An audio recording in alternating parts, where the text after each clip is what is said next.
ಕಾಲುಗಳೆರಡು ಗಾಳಿ ಕಂಡಯ್ಯ, ಕಾಲುಗಳೆರಡು ಗಾಳಿ ಕಂಡಯ್ಯ, ದೇಹವು ತುಂಬಿದ ಬಂಡಿ ಕಂಡಯ್ಯ, ದೇಹವು ತುಂಬಿದ ಬಂಡಿ ಕಂಡಯ್ಯ, ಕಾಲುಗಳೆರಡು ಗಾಳಿ ಕಂಡಯ್ಯ, ಕಾಲುಗಳೆರಡು ಗಾಳಿ ಕಂಡಯ್ಯ.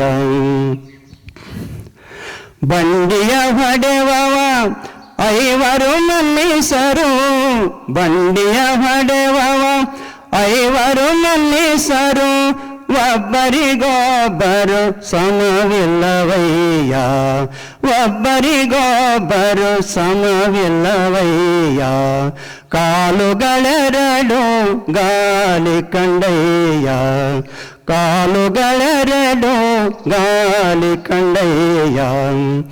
ಅದರಿಚ್ಛೆಯನರಿತು ಹೊಡೆಯದಿದ್ದರೆ, ಅದರಿಚ್ಛೆಯನರಿತು ಹೊಡೆಯದಿದ್ದರೆ, ಅದರಚ್ಚು ಮುರಿಯಿತು ಕೇಳಾಗುಹೇಶ್ವರ, ಅದರಚ್ಚು ಮುರಿಯಿತು ಕೇಳಾಗುಹೇಶ್ವರ, ಕಾಲುಗಳೆರಡು ಗಾಳಿ ಕಂಡಯ್ಯ, ದೇಹವು ತುಂಬಿದ ಬಂಡಿ ಕಂಡಯ್ಯ, ದೇಹವು ತುಂಬಿದ ಬಂಡಿ ಕಂಡಯ್ಯ, ಕಾಲುಗಳೆರಡು ಗಾಳಿ ಕಂಡಯ್ಯ, ಕಾಲುಗಳೆರಡು, ಕಾಲುಗಳೆರಡು, ಕಾಲುಗಳೆರಡು ಗಾಳಿ ಕಂಡಯ್ಯ.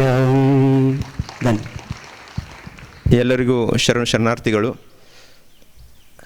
ಇವತ್ತು ಶ್ರಾವಣ ಮಾಸದಲ್ಲಿ ನಾವು ಎಲ್ಲರೂ ಗುರುದೇವರ ಒಂದು ಪ್ರವಚನವನ್ನು ಕೇಳಲಿಕ್ಕೆ ಇಲ್ಲಿ ಆಗಮಿಸಿದ್ದೀವಿ. ನಾನು ಬಹಳ ಹೊತ್ತು ತಗೊಳ್ಳಿಕ್ಕೆ ಹೋಗಲ್ಲ, ಯಾಕಂದರೆ ನಾವು ಇಲ್ಲಿ ಬಂದಿರೋದು ಕೇಳಲಿಕ್ಕೆ, ಅದು ಗುರುಗಳನ್ನ ಕೇಳಲಿಕ್ಕೆ. ಗುರುಗಳನ್ನ ನೋಡಿದರೆ ನಮಗೆ ಒಂದೇ ಮಾತಿನಲ್ಲಿ ಹೇಳಬೇಕಾದ್ರೆ ಶ್ರೀ ಸಿದ್ದೇಶ್ವರ ಅಪ್ಪುಗಳು ನೆನಪಾಗ್ತಾರೆ ಅಂತಂದರೆ ಇದಕ್ಕಿಂತ ಹೆಚ್ಚಿಗೆ ಏನೂ ಹೇಳೋ ಅವಶ್ಯಕತೆ ಇಲ್ಲ. ನಾವು ಶ್ರೀ ಸಿದ್ದೇಶ್ವರ ಅಪ್ಪುಗಳು ನಮ್ಮ ಜೊತೆ ಇದ್ದಾರೆ, ನಮ್ಮ ಜೊತೆ ಅವರು ಈಗಾದರೂ ನಮ್ಮ ಪ್ರವಚನವನ್ನು ಮಾಡಿ ನಮಗೆ ಮಾರ್ಗದರ್ಶನ ಮಾಡ್ತಾ ಇದ್ದಾರೆ ಅನ್ನುವಂಥ ಭಾವ ಈ ಶ್ರಾವಣ ಮಾಸದಲ್ಲಿ ನಮಗೆ ಬಂದಿದೆ. ಇಲ್ಲಿ ಇಷ್ಟು ದೂರಗಳಿಂದ ಎಲ್ಲ ಗ್ರಾಮಗಳಿಂದ ಎಲ್ಲರೂ ಭಕ್ತಾದಿಗಳು ಬಂದು ಭಕ್ತಿಭಾವದಿಂದ ಪ್ರವಚನವನ್ನು ಆಲಿಸ್ತಾ ಇದ್ದಾರೆ. ಗುರುಗಳು ಹೇಳಿದಂಥ ಮಾತುಗಳನ್ನು ಈ ಶ್ರಾವಣ ಅನ್ನುವ ಮಾಸದಲ್ಲಿ, ಶ್ರಾವಣ ಅಂತಂದರೆ ಶ್ರವಣ ಮಾಡುವುದು, ಕೇಳುವುದು, ಇದನ್ನು ಕೇಳಿಕೊಂಡು ನಮ್ಮ ಜೀವನದಲ್ಲಿ ಅಳವಡಿಸ್ಕೊಂಡು ನಮ್ಮ ಜೀವನವನ್ನು ಮತ್ತು ನಮ್ಮ ಸಮಾಜವನ್ನು ಸುಧಾರಣೆ ಮಾಡೋಣ ಅಂತ ಹೇಳ್ತಾ ನನ್ನ ಮಾತನ್ನು ಮುಗಿಸ್ತೀನಿ. ಶರಣಾರ್ಥಿಗಳು. ಪೂಜ್ಯರಿಗೆ ಮತ್ತು ತಮಗೆಲ್ಲರಿಗೂ ನಮಸ್ಕಾರಗಳು. ಭಕ್ತಿ ಯೋಗವನ್ನು ನಾವು ನೋಡ್ತಾ ಇದ್ದೀವಿ. ಭಗವದ್ಗೀತೆಯ 12ನೇ ಅಧ್ಯಾಯ ಇದು. ಬರೀ ಒಂದು 20 ಶ್ಲೋಕಗಳದ. ಈ 20 ಶ್ಲೋಕಗಳನ್ನು ನಾವೊಂದು 2-3 ನಿಮಿಷದಲ್ಲಿ ಹೇಳಿಬಿಡಬಹುದು. ಅಷ್ಟು ಸಣ್ಣ ಶ್ಲೋಕಗಳು. ಅವುಗಳಲ್ಲಿ ಭಕ್ತಿ ಅಂದರೆ ಏನು, ಭಕ್ತಿಯನ್ನು ಹೇಗೆ ಮಾಡುವುದು ಮತ್ತು ಭಕ್ತ ಹೇಗಿರ್ತಾನೋ ಇವುಗಳನ್ನೆಲ್ಲ ಬಹಳ ಸಂಕ್ಷಿಪ್ತವಾಗಿ ಹೇಳಿದ್ದಾರೆ. ವ್ಯಾಸ ಮಹರ್ಷಿಗಳು ಬಹಳ ದೊಡ್ಡ ಜ್ಞಾನಿಗಳು. ಅವರು ಶ್ಲೋಕಗಳನ್ನೂ ಹೇಳಿದರು, ಸೂತ್ರಗಳನ್ನೂ ಬರೆದರು, ಕಥೆಗಳನ್ನು ಬರೆದರು. ಯಾರಿಗೆ ಸೂತ್ರಗಳು ಅರ್ಥ ಆಗ್ತಾವ ಅವರಿಗೆ ಸೂತ್ರಗಳಲ್ಲಿ ಹೇಳಿದರು, ಯಾರಿಗೆ ಶ್ಲೋಕಗಳು ಅರ್ಥ ಆಗ್ತಾವ ಅವರಿಗೆ ಶ್ಲೋಕದಲ್ಲಿ ಹೇಳಿದರು. ಇನ್ನು ಸಾಮಾನ್ಯ ಜನರಿಗೆ ಕಥೆಗಳ ಮುಖಾಂತರ ತತ್ವವನ್ನು ತಿಳಿಸಿದರು. ಬಹಳ ದೊಡ್ಡ ಕೆಲಸವನ್ನು ಮಾಡಿದರು. ನಾವೀಗೇನು ಎಷ್ಟು ಜ್ಞಾನವನ್ನು ಕಾಣ್ತೀವಲ್ಲ, ಎಲ್ಲ ಭಾರತೀಯರೆಲ್ಲ ಜ್ಞಾನವನ್ನು ಕಾಣ್ತೀವಲ್ಲ, ಆ ಎಲ್ಲ ಜ್ಞಾನ ಬರಬೇಕಾದ್ರೆ ವ್ಯಾಸ ಮಹರ್ಷಿಗಳದ ಪಾತ್ರ ಬಹಳ ದೊಡ್ಡದದು. ಅವರ ಹೆಸರು ವ್ಯಾಸ ಅಂತಲ್ಲ, ಮೊದಲು ಕೃಷ್ಣ ದ್ವೈಪಾಯನ ಅಂತ ಹೆಸರು ಅವ್ರದ್ದು. ಕೃಷ್ಣ ಅಂದರೆ ಕಪ್ಪು ಬಣ್ಣ ಇತ್ತು, ದ್ವೈಪಾಯನ ಅಂದರೆ ದ್ವೀಪದಲ್ಲಿ ಹುಟ್ಟಿದಂಥವರು, ಅದನ್ನೇ ಹೆಸರಿಟ್ಟಿದ್ದರು. 4 ವೇದಗಳನ್ನು 4 ಭಾಗಗಳನ್ನಾಗಿ ಮಾಡಿದ್ದಾರೆ. ವೇದ ಮೊದಲು ಅಖಂಡ ಒಂದೇ ಇತ್ತು, ಅವುಗಳನ್ನು 4 ಭಾಗ ಮಾಡಿದರು. ಋಗ್ವೇದ, ಯಜುರ್ವೇದ, ಸಾಮವೇದ, ಅಥರ್ವಣ ವೇದ 4 ಭಾಗ ಮಾಡಿದರು. ವ್ಯಾಸ ಅಂದರೆ ಭಾಗ ಮಾಡೋದು. ಆ 4 ವೇದಗಳನ್ನು ವಿಭಾಗ ಮಾಡಿರುವುದರಿಂದ ಅವರಿಗೆ ವ್ಯಾಸ ಅಂತ ಕರೀತಾರೆ. 4 ವೇದಗಳನ್ನು ಅವರೇ ಕೂಡಿಸಿಟ್ರು.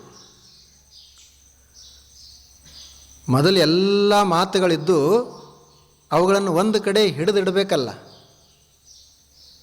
ಎಲ್ಲ ಶರಣರ ವಚನಗಳಿದ್ದು ಅವುಗಳನ್ನು ಚನ್ನಬಸವಣ್ಣನವರು ಅವುಗಳಿಗೆ ಷಟ್ ಸ್ಥಳ ಮಾರ್ಗವನ್ನು ಹಾಕಿದರು.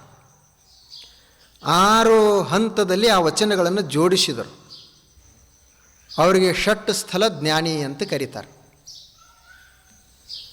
ಇಲ್ಲೇ ನಮ್ಮ ವಿಜಯಪುರದಲ್ಲಿ ಪಗು ಹಳಕಟ್ಟಿಯವರು ಆ ಎಲ್ಲ ವಚನಗಳನ್ನು ಕೂಡಿಸಿ ಸಂಗ್ರಹ ಮಾಡಿದರು. ಅವರಿಗೆ ವಚನ ಪಿತಾಮಹ ಅಂತ ಕರೆದರು. ವಚನಗಳನ್ನೆಲ್ಲರೂ ಜಗಲಿ ಮೇಲೆ ಇಟ್ಟು ಪೂಜೆ ಮಾಡ್ತಿದ್ದರು.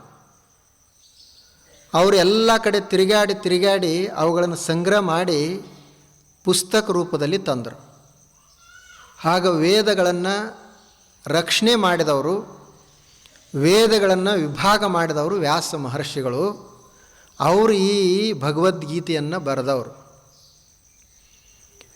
ಅವರು ಇದನ್ನು ಬರೆದವರು. ಅವರಷ್ಟು ಜ್ಞಾನಿ ಯಾರಿರಲಿಲ್ಲ, ಅವರಿಗೆ ಎಲ್ಲ ಗೊತ್ತು. ಆದ್ದರಿಂದನೇ ಅವರ ಮಾತಿಗೆ ಬಹಳ ಮಹತ್ವವಾದ. ಅವರು ಹೇಳ್ತಾ ಇದ್ದಾರೆ, ನೋಡು, ಭಕ್ತಿ ಹೆಂಗೆ ಮಾಡಬೇಕು ಅಂದರೆ ಮೊದಲು ನೀ ಅದಕ್ಕೊಂದು ಸ್ವಲ್ಪ ಸಿದ್ಧ ಆಗಬೇಕು. ಭಕ್ತಿವಂತನಾಗೋದು ಸ್ವಲ್ಪ ಕಷ್ಟ ಅದು. ಭಕ್ತಿವಂತ ಅಷ್ಟೇ ಅಲ್ಲ, ಒಳ್ಳೆಯ ಆಗೋದನ್ನೇ ಕಷ್ಟ ಅದು. ಈಗ ಕೆಟ್ಟವಾಗಲಿಕ್ಕೆ ಸಮಯ ಬೇಕಿಲ್ಲ, ಒಳ್ಳೆಯವಾಗಲಿಕ್ಕೆ ಸಮಯ ಬಹಳ ಬೇಕಾಗ್ತದೆ. ಒಂದು ಸಣ್ಣದೊಂದು ಬೀಜ ಗಿಡ ಆಗಬೇಕಾದ್ರೆ ವರ್ಷಗಳನ್ನೇ ಬೇಕು. ಆ ಗಿಡವನ್ನು ಕಡಿದು ಹಾಕಲಿಕ್ಕೆ 10 ನಿಮಿಷ ಸಾಕು.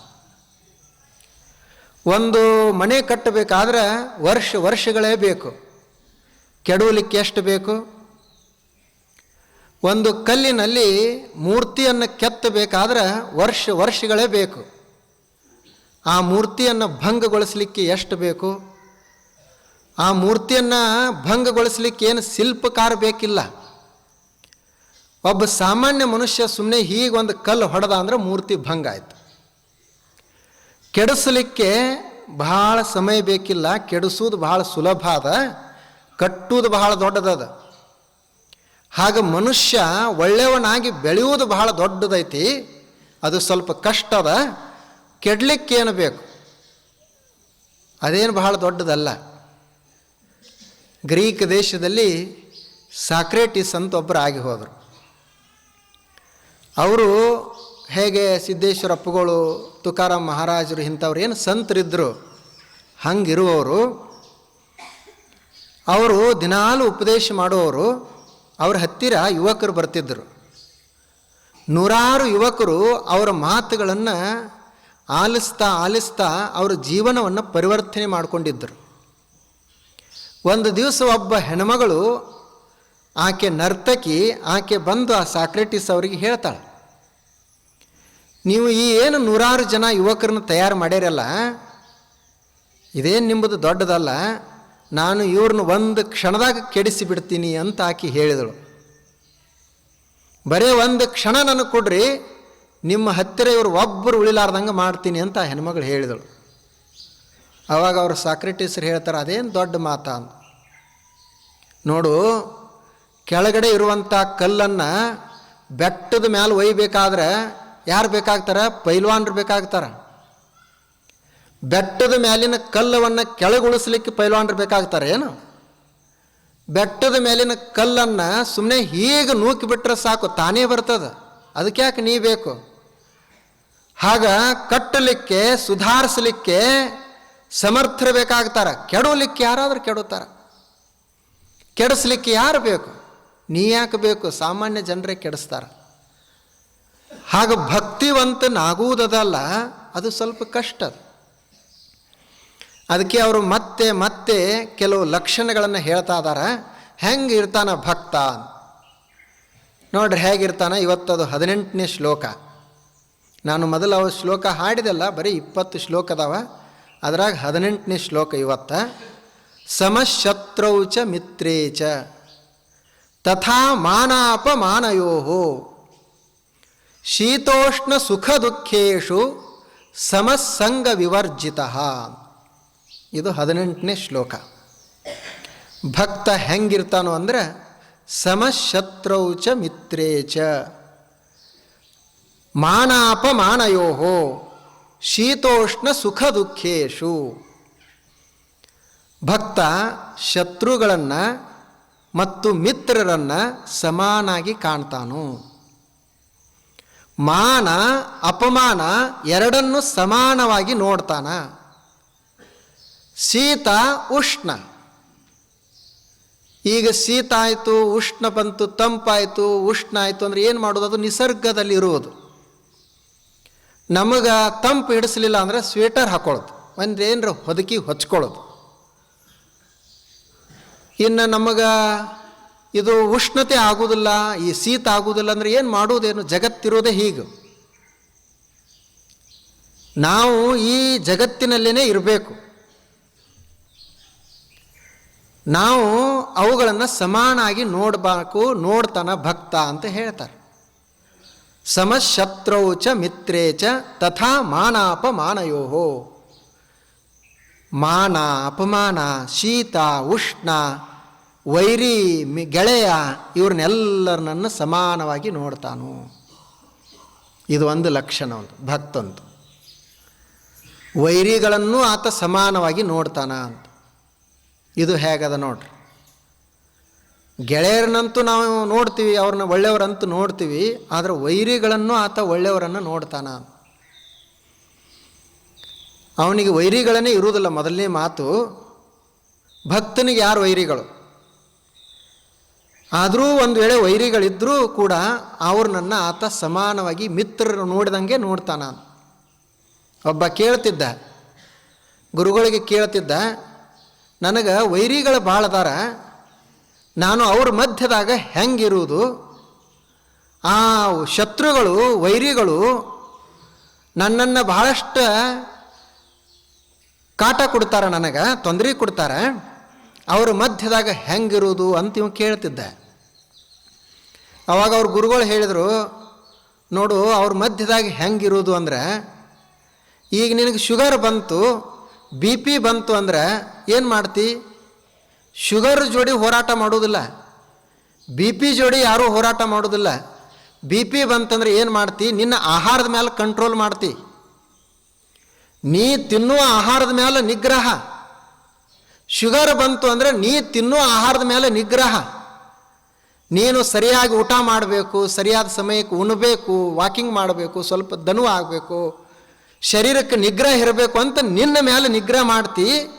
ಅದು ನಿನಗೆ ತ್ರಾಸ ಕೊಡುವಂಥ BP, ನಿನಗೆ ತ್ರಾಸ ಕೊಡುವಂಥ ಶುಗರ ನಿನ್ನ ಮೇಲೆ ಏನೂ ಮಾಡೋದಿಲ್ಲ. ಹಾಗೆ ನಮ್ಮ ಸುತ್ತಮುತ್ತಲು ಶತ್ರುಗಳಿದ್ದರೂ ಕೂಡ ನಮ್ಮ ಮೇಲೆ ನಮಗೆ ಹಿಡಿತಿತ್ತು, ನಿಗ್ರಹ ಇತ್ತು ಅಂದರೆ ಅವ್ರ ಬಾಧೆ ನಮಗಾಗುವುದಿಲ್ಲ. ಯಾರು ಹೊರಗಿನವ್ರ ಶತ್ರುಗಳಿಲ್ಲ. ನಮ್ಮ ಶರೀರದಲ್ಲೇ ಈಗ BP ಬಂತು, BPನ ಶತ್ರು ಅಲ್ಲ ನಮಗೆ, ಶುಗರೇ ಶತ್ರು. ನಮ್ಮ ಕಾಲುಗಳೇ ನಮಗೆ ನೂಸಾಕತ್ತು ಅಂದರೆ ಯಾರಿಗೆ ಬೈಯೋದು? ನಮಗೆ ಉಂಡ್ರ ಪಚನ ಆಗಲಿಲ್ಲ ಅಂದರೆ ಯಾರಿಗೆ ಬೈಯೋದು? ಮಲಗಿದ್ರೆ ನಿದ್ರೆ ಬರಲಿಲ್ಲ ಅಂದರೆ ಯಾರಿಗೆ ಬೈಯೋದು? ಯಾರ ಮೇಲೆ ದೋಷ ಕೊಡೋದು? ಯಾಕೆ ನಮಗೆ ಹೀಗಾಗ್ತಂದ್ರೆ ನಮ್ಮಲ್ಲಿ ದೋಷ ಅದ. ನಮ್ಮಲ್ಲಿ ದೋಷ ಇರುವುದರಿಂದ ಹಾಗಾಗ್ತದೆ. ಆ ಭಕ್ತ ತನ್ನನ್ನು ತಾನು ಮೊದಲು ತಿದ್ದುಕೊಳ್ತಾನೆ, ಸ್ವಲ್ಪ ಸುಧಾರಿಸಿಕೊಳ್ತಾನೆ. ಮತ್ತು ಯಾರೋ ಒಂದಿಷ್ಟು ಹೊರಗಡೆ ಇದ್ದರೂ ಪ್ರಕೃತಿ ಏನಿರ್ತದಲ್ಲ ಹಂಗಿದ್ದೇ ಇರ್ತಾರೆ. ನನ್ನ ಶರೀರನ ಎಷ್ಟೇ ಸುಧಾರಿಸಿದರೂ ಥಂಡಿ ಬರ್ತದ, ಬಿಸಿಲು ಬರ್ತದ, ಮಳೆ ಬರ್ತದ, ಅದು ನನ್ನ ಕೈ ಒಳಗಿಲ್ಲ. ಅವುಗಳನ್ನು ಸ್ವಲ್ಪ ತಡ್ಕೊಳ್ಳೋದು, ಅವುಗಳನ್ನು ಸಮಾನಾಗಿ ನೋಡುವುದು. ಹಾಗೆ ಭಕ್ತ ಮಾಡ್ತಾನೋ ಅಂತ ನೋಡ್ರಿ. ಜ್ಞಾನಿಗಳು ಹೆಂಗಿರ್ತಾರ, ಜ್ಞಾನೇಶ್ವರ ಮಹಾರಾಜರು, ಮುಕ್ತಾಬಾಯಿ ಮತ್ತು ಸೋಪಾನದೇವ, ನಿವೃತ್ತಿನಾಥ ಇವರಿದ್ರಲ್ಲ, ಇವರು ಸಣ್ಣವರ ಇರುವಾಗಲೇ ಮನೆ ಬಿಟ್ಟು ಹೋದವರು. ಅವರಿಗೆ ಜನ ಭಾಳ ಕಾಡ್ತಿದ್ರು, ಊರಾಗ ಬರೋಗುಡ್ತಿರ್ಲಿಲ್ಲ. ಮನೆಗೆ ಬಂದರೂ ಸಹಿತ ಮನೆ ಬಾಗಿಲ ಹಾಕ್ಕೊಳ್ತಿದ್ರು. ಅವಾಗ ಒಂದು ದಿವಸ ಆ ಮುಕ್ತಾ ಆಕೆಗೆ ರೊಟ್ಟಿ ಚಪಾತಿ ಉಣ್ಬೇಕಂತ ಅನಿಸ್ತದ. ಜ್ಞಾನೇಶ್ವರಿಗೆ ಹೇಳ್ತಾಳೆ, ನಾನು ರೊಟ್ಟಿ ಮಾಡ್ತೀನಿ, ಆದರೆ ಅದನ್ನು ಬೇಸಾಕ ತೆವಿ ಇಲ್ಲ, ಹಂಚಿಲ್ಲ. ಕುಂಬಾರನ ಮನೆಗೆ ಹೋಗಿ ಮಣ್ಣಿನ ಹಂಚು ತೊಗೊಂಡು ಬರಬೇಕು ಅಂತ ಹೇಳ್ತಾಳೆ. ಅಲ್ಲಿ ಕುಂಬಾರನ ಮನೆಗೆ ಹೋಗಬೇಕು. ಅಲ್ಲಿ ಒಬ್ಬ ವಿನೋಬಾಚಾರಿ ಅಂತ ಹೇಳಿ ಒಬ್ಬ ಬ್ರಾಹ್ಮಣ ಇದ್ದ, ವಿನೋಬಾಚಾರಿ. ಆತ ಇವರಿಗೆ ತೊಂದರೆ ಕೊಡುವಂಥ ಮನುಷ್ಯ. ಇವ ಕುಂಬಾರನ ಅಂಗಡಿಗೆ ಮನೆಗೆ ಹೋಗುವಾಗನೇ ಅವನಿಗೆ ಗೊತ್ತಾಯಿತು. ಅವ ಹೋಗಿ ಮೊದಲು ಕುಂಬಾರನಿಗೆ ಹೇಳಿದ, ಗಡಿಗೆ ಅದು ಹಂಚು ಕೊಟ್ಟಗಿಟ್ಟಿ ಅಂತ. ಮಣ್ಣಿನ ಹಂಚದು, ಕಬ್ಬಿನ ಹಂಚಲ್ಲ, ಮಣ್ಣಿನ ಹಂಚು ಕೊಟ್ಟಗಿಟ್ಟಿ ಅಂತ. ಅವಾಗ ಅವರು ಕುಂಬಾರ ಕೊಡಲಿಲ್ಲ, ಇವ ಹೊರಳಿ ಬಂದ. ಆಕೆ ರೊಟ್ಟಿಯನ್ನು ಹೆಂಗೆ ಮಾಡೋದು? ಅವಾಗ ಅವ ಜ್ಞಾನೇಶ್ವರ ಹೇಳಿದ್ರೆ, ಅದಕ್ಕೆ ಯಾಕೆ ಚಿಂತೆ ಮಾಡ್ತಿ, ಅವ ಯೋಗಿ ಇದ್ದ, ಅವ್ರು ಹೆಂಗೋ ಮಾಡಿರಬೇಕು. ನೀನು ರೊಟ್ಟಿ ಮಾಡು, ನಾ ಬಾಗಿ ನಿಲ್ತೀನಿ, ನನ್ನ ಬೆನ್ನ ಮೇಲೆ ಬೇಸು, ನನ್ನ ಬೆನ್ನೇ ಕಾಯ್ತದ. ಅವಾಗ ಆತ ಬಾಗಿ ನಿಂತ, ಬೆನ್ನ ಮೇಲೆ ಈಕೆ ರೊಟ್ಟಿ ಮಾಡಿ ಹಾಕಿದಳು. ಅದು ರೊಟ್ಟಿ ಬೇಯ್ತು. ನೋಡೋಣ ಇವರು ರೊಟ್ಟಿ ಹೆಂಗೆ ಮಾಡ್ತಾರ ಅಂತ ಅವ ವಿನೋಬಾಚಾರಿ ಮತ್ತು ಇವ್ರ ಹಿಂದೆ ಬಂದು ನೋಡ್ತಿದ್ದ. ಅವನಿಗೆ ಭಾಳ ಆಶ್ಚರ್ಯ ಆಯಿತು. ಏನು ಇವ್ರಿಗೆ ನಾ ಎಂಥವ್ರಿಗೆ ತೊಂದರೆ ಕೊಟ್ಟೆ, ತಪ್ಪಾಯಿತು ಅಂತ ಹೇಳಿ ಅವ್ರಿಗೆ ನಮಸ್ಕಾರ ಮಾಡಲಿಕ್ಕೆ ಹೊಂಟಿದ್ದ. ಆ ಮುಕ್ತಾಯಿಗೆ ಸಿಟ್ಟು ಬಹಳ. ಆಕೆ ನಡಿ ಕತ್ತೆ, ಹೆಸರುಗತ್ತೆ, ಕಚ್ಚರ್ ಅಂಥೇಳಿ ಬೈತಾಳೆ ಅವನಿಗೆ. ಹೋಗು, ಕತ್ತೆ ಅದದು ನೀನು ಅಂತ ಅಂತಾಳೆ. ಅವಾಗ ಅವ್ರು ಜ್ಞಾನೇಶ್ವರ ಅಂತಾರ, ಅವ ಕತ್ತಿ ಅಲ್ಲ, ಅವನಿಗೆ ಹಾಗೆ ಅನ್ಬೇಡ, ನಮ್ಮನ್ನು ಪರೀಕ್ಷೆ ಮಾಡಲಿಕ್ಕೆ ದೇವರ ಅವನ ರೂಪದಾಗ ಕಳಿಸ್ಯಾನ. ಅವನಿಗೆ ಕಳಿಸ್ಲಿಕ್ಕೆ ಅವನಿಗೆ ಬೈಯಕ್ಕೆ ಹೋಗಬೇಡ. ನನ್ನ ದೇಹ ನಮ್ಮನ್ನು ಹುಟ್ಟಿಸ್ಯಾನ ಅಂದ್ರೆ, ದೇವರು ನಮಗೆ ಆಯುಷ್ಯ ಕೊಟ್ಟಾನ, ದೇವರು ನಮಗೆ ಉಣ್ಲಿಕ್ಕೆ ಅನ್ನ ಕೊಟ್ಟಾನ ಅಂದ್ರೆ, ಮಿತ್ರನು ಕೊಟ್ಟವನು ಅವನೇ, ಶತ್ರುಗಳು ಕೊಟ್ಟವನು ಅವನೇ. ನಾವು ಮಿತ್ರ ಇದ್ದೀವಿ ಅಂತಂದ್ರೆ ಇವರು ನಮ್ಮವರು, ಶತ್ರುಗಳು ನಮ್ಮವರು ಅಲ್ಲ ಅಂತ ಹೇಳೋದು ಹೆಂಗೆ?